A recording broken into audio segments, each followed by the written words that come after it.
Қош көрдік, брат. Не болды, кіріп кетдің ба? Айттым ғой саған, жердің астына кіріп кетсең тауып аламын. Братан, маған добро берші, мынаның бір атып мен шашып жіберейін. Інім, қоя тұршы сөйлесіп алайық. Ренжімеші, ат мороз қой, кеше ғана черный верхтан шықты. Кел, брат, что там, не болып отыр? Не болып атқанда, берешегің бар дегендей. Братан, маған добро берші, мынаның мен шашып жіберейін, брат. Тоқтай тұршы сөйлесіп алайық. Братан, тоқтатпашы мен, тоқтатпашы, доброңды берші, братан. Мен шашып жіберейін. Бұндай бұқалардың ауылда мүйізін пырт-пырт сындырып жүрген баламын ғой мен. Доброңды берш.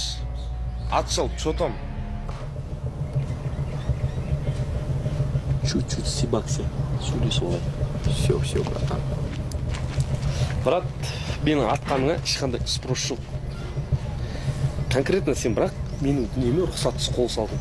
500 мың теңгемді бей-берекет шаштың. Давай енді соны орнына қойып тастап. Папа не айтам, сен дұрыс шығар, брат. Бірақ именно дәл қазір 500 мың теңге жоқ менде. В смысле жоқ? В смысле болғанда, былай шешек оны, короче.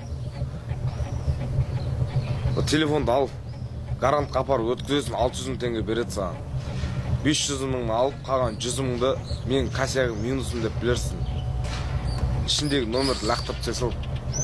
Базар жоқ, брат, ренжіме маған. Мен қазір бауырым операцияда жатыр, ақша керек болып отыр. Міне еркекше. Жақсы, жолықтанша.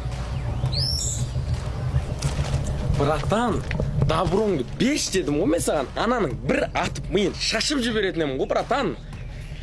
Көтіңді қышы інім немен атасың, саусақпен атасың ба? Дымың жоқ қой сумкаңда паспортыңнан басқа. Саусақпен атсақ та әйтеуір дұқтан сындырамыз ба деген ойда, братан.